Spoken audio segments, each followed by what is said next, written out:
We're going to do Get Geezer by the numbers and a little more on this segment. If this is your first time checking out the Get Geezer, if you're a returning visitor of the Get Geezer, thanks for coming by. And if you would not mind, hit that subscribe button, give my content a thumbs up, share my content among others, and I definitely welcome your comments in the section below. Well, today is Sunday, April 27, 2025, and I am on my way to a catering opportunity, a Sunday evening catering opportunity, rare one, but definitely one that I was willing to take up on. It's going to a place where I delivered actually on Friday evening as well. So I already know who to call once I get to that drop-off location so that he can retrieve the items. I said that I want to talk about some numbers, Geezer by the numbers.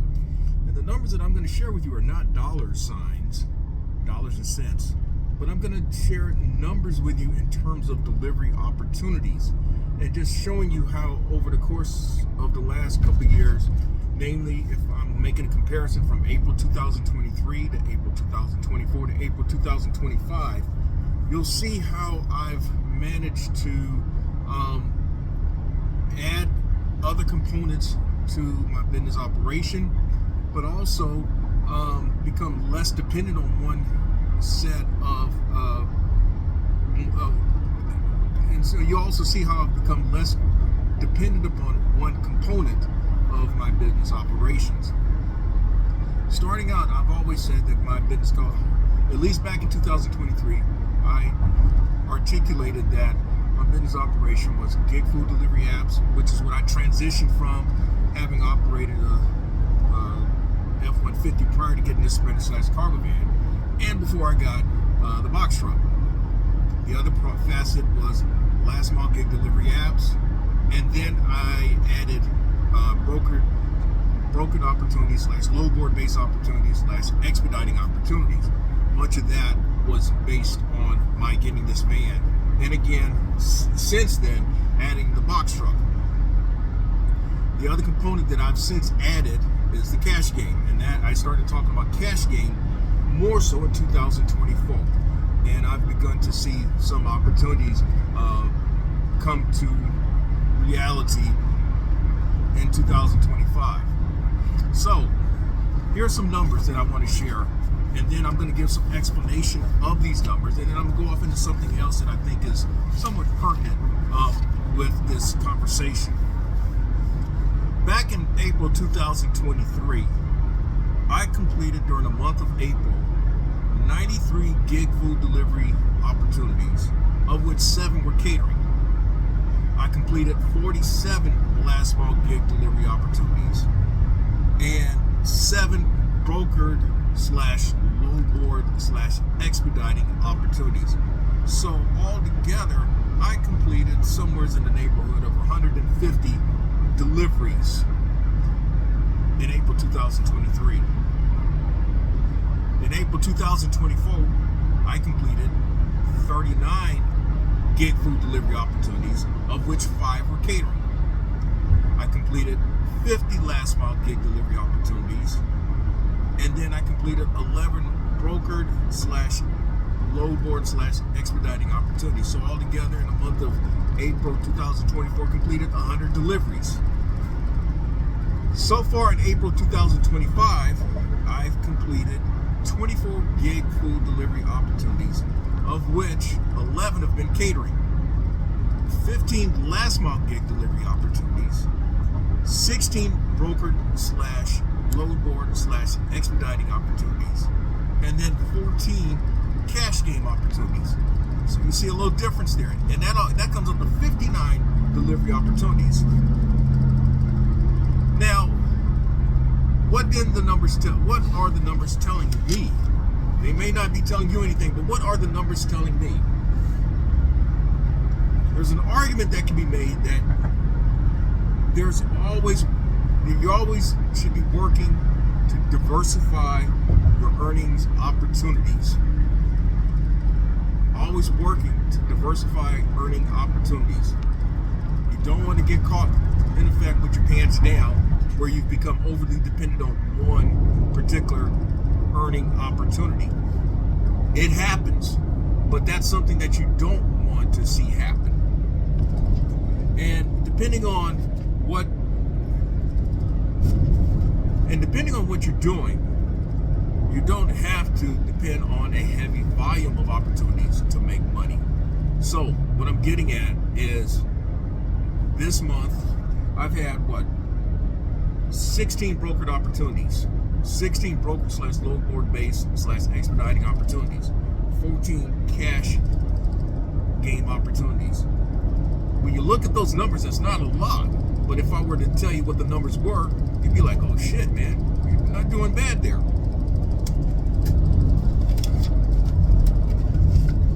Another thing about the numbers is that these numbers are again based on the month of April 2025. So there's no way of predicting what these numbers may appear in May 2025.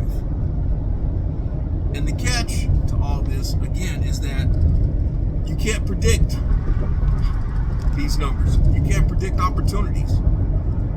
It all depends on, now, and I base that on the fact that, hey, these numbers are based on my operations being a sole proprietorship / LLC operation. So,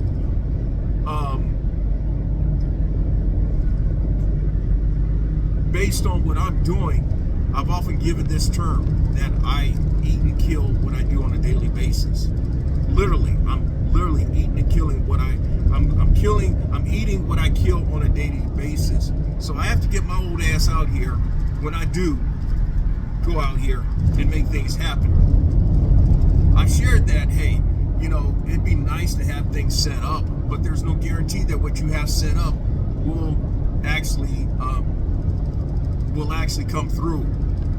I've given that example of where, as an agent, I had set up 17 appointments because in the insurance realm, I didn't give this tidbit, but in the insurance realm, supposedly you should complete a sale 1 out of 3 appointment opportunities. So therefore, with 17 opportunities, I should have made 5 sales, but every last one of those appointments canceled on me. Literally, they canceled on me. The people whom I had set up the appointments, they called and canceled that Monday morning. Shit happens, right? So then, what else do these numbers tell me? These numbers tell me a story that I'm kind of sharing as well, as I'm about 12 minutes away from the drop-off, the pickup location for this catering opportunity, and that's where I'll pick up this conversation. Back in March 2015, I sat in front of a guy who was the principal agent of an all-state agency. It was my first real opportunity as an agent being licensed with property and casualty. And during that interview, he asked me, where do you see yourself 5 years from now? And I told him, I can see myself with my name on the outside of a window like yours, or outside of an office door like yours. Well, that was one of my best working situations as a W-2, or even in a hybrid W-2. That was March 2015. In January 2016, he pulled me off to the side and said he couldn't afford me any longer, and so I was left with having to find the next opportunity. And so I found another opportunity working at a Nationwide, and these people sold me on the fact that, hey, we've got this office in Orangeburg. It's been hurting, and if you can come in and do what we think you can do, we consider you being running that agency office. Come to find out, it was not anywhere close to what they were saying. What it was is that there was this guy who was trying to set himself up as a managing general agent, and that he would have other agents or agencies under him. And the guy whom I would actually be answering up to was the guy who was the owner of that agency in Orangeburg. And he didn't like what I mentioned. And, you know, and there was definitely a clash of personalities. And about 3 months later, I'm on my own. I'm again looking for another agency to latch onto. So then I latch onto another agency a couple of weeks later. It was another managing general agent. And I come in, I'm writing business, and then I hit a dry spell. And then in the pressure of trying to write business to keep them off my ass, I wrote some business during a time in which, based on my understanding, it was okay to write it, but then it wasn't okay to write it. And so they basically asked me to leave. And in the conversation, the guy told me, you know, if I were you, I'd start my own agency. I'd really start my own agency. So you'd be in a position of hiring and firing agents, and then firing your own customers if need be. Now, why am I saying all that? I know that I've been talking for about 10 minutes. And if you like the content that's been provided in this segment of the Gig Geezer or in any other segment of the Gig Geezer, hit that subscribe button, give my content a thumbs up, share my content among others, and I definitely welcome your comments in the section below. All that shit that happened between 2015 and 2016 is really the backbone of me sharing content here on YouTube and delivering and transport. Because about that same time when I had that conversation with that managing general agent, I had started doing rideshare in addition to trying to make it as an agent, as a sub-agent under this managing general agent's writing codes. And obviously the story goes where I had added on other things as I went. I went from rideshare to Amazon Flex, added gig food delivery apps, and now here I am. You know, I still got the agency. In fact, I'm about less than 5 minutes away from passing by my office. I may not have my name on the outside of the window, but there's a nameplate with my agency name outside of the door. So I still got that, but I also got a second business. So what does that tell me then? What am I doing? How am I doing things? What it's telling me too is that I'm learning as I'm going. I'm learning as I'm going how to be more efficient with my business operations, how to get more bang for my buck with my business operations, how to put myself in a position to have earnings opportunities even when the market is as unpredictable as it is right now, even as how the market is all fucked up as it is right now. I mean, you've got oversaturation, you've got fucking thirsties that do shit that just pisses you off. You just got market forces that keeps you constantly having to be on your P's and Q's, as what they used to say. So I'm gonna resume this conversation from the pickup location for this catering opportunity. And again, if you like the content that's been provided in this segment, the Gig Geezer, or in any other segment, hit that subscribe button, give my content a thumbs up, share my content among others, and I definitely welcome your comments in the. All right, so that catering order is loaded up. As you see on the inside, a lot of fucking items and a lot of individual stuff. And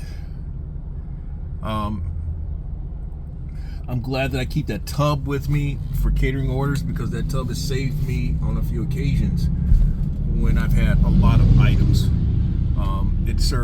It serves the purpose of probably 3 bags. So it is what it is. But I am now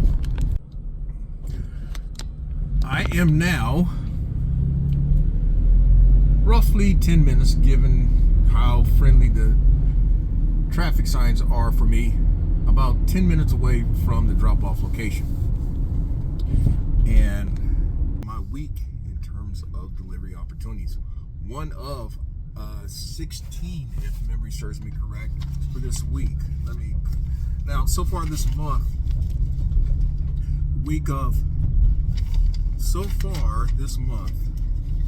I have completed. So far this month, I've completed 16 delivery opportunities one week, 14 delivery opportunities one week, 16 delivery opportunities last week, and this week just 13. And the irony is that this week I've actually earned the most money among all the weeks this month.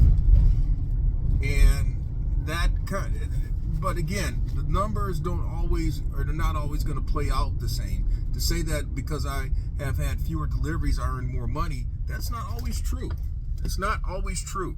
So I wouldn't get so caught up on that, but it just so happens this week I've completed 13 deliveries, and I've had my largest earning week of the month.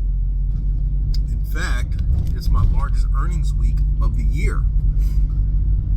Now, I talked about how what I went through as an insurance agent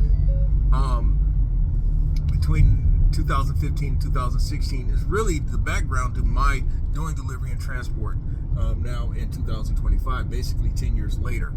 Again, if anyone who knew of me back then, they will tell you that I had no utterances of doing delivery and transport. I was trying to make my insurance agency succeed, and I was also very much into bowling, where I was trying to get my game up to a point where I was really competitive. And I'd done both. I actually achieved one of them. I got myself to being competitive again with bowling after being away for 18 years. The insurance agency, well, I had modest success, very modest success in terms of building up a book of business. Now, one of the things about being a sole proprietor, and this is something I know people always talk about, is that they love the fact that they have autonomy. They are their own boss. They're in control of their own destiny. And there's always the thoughts, I suppose, of scaling your business to where you have money working for you, or people earning money for you instead. Well, I had those thoughts as an insurance agent, at least with the agency perspective, where I tried to bring on agents, and I was very quick to just doing things by myself. Back in 2017, I spent money on Indeed, and I had a handful of people who had expressed interest. In each situation, I explained to them how they can actually make money as an independent agent, where you're strictly commission. It is not salary plus commission. And I think part of the problem with my recruiting agents was that many of them were looking for salary plus commission. And I think that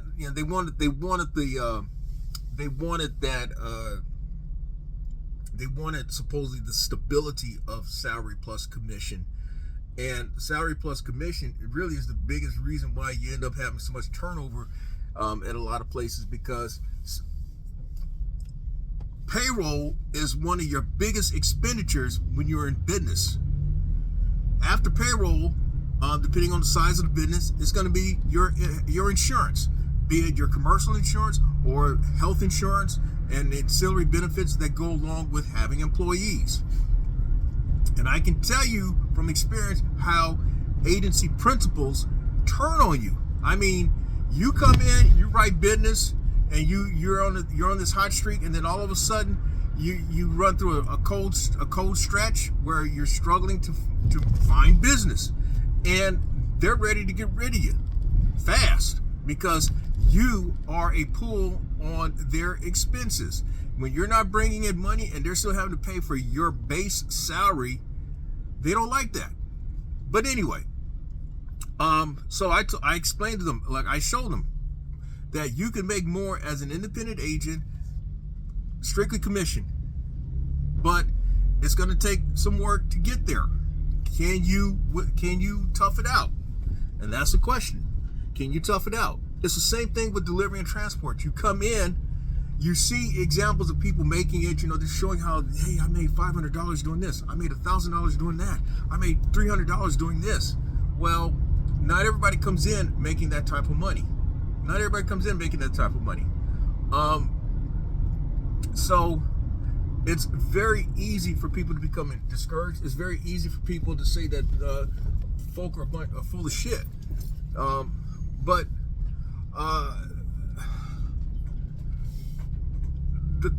the problem that I had was that I had people who really, I don't know. I explained to them how they can make money, and it just didn't work out. One person came. I told him, look, because this is the way it was done for me when I got on with a managing general agent.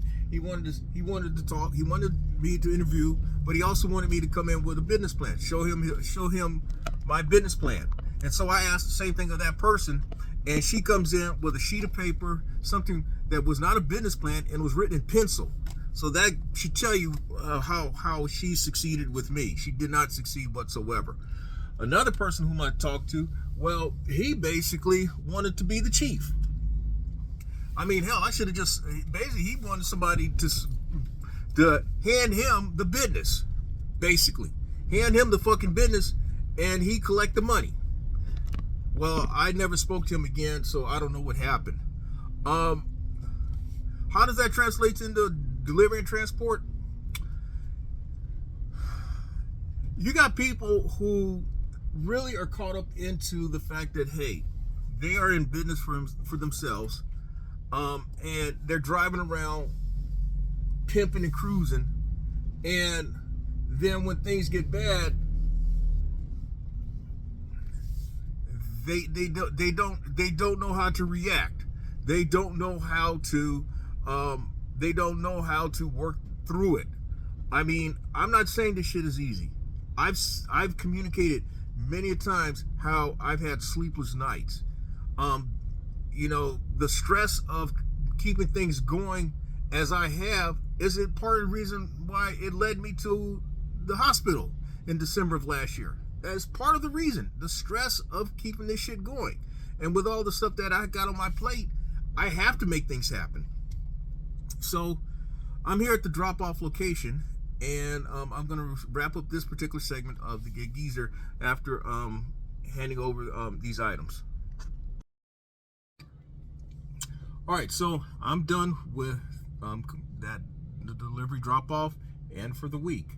As you see on the inset, the food that was delivered was to the two minor league baseball teams that are playing this evening here at the baseball stadium. The home team is the Kansas City Royals single A affiliate, and the visiting team is the Milwaukee Brewers single A affiliate. And apparently the visiting team bought food for both them and the home team, since it's the last game of the weekend series, apparently. Well, I mentioned about being your own boss and looking to scale your business. And there are a lot of concerns that you have when you're your own boss, because you're dealing with other people, you're dealing with other attitudes, you're dealing with other work ethics. And I left my door open on the side.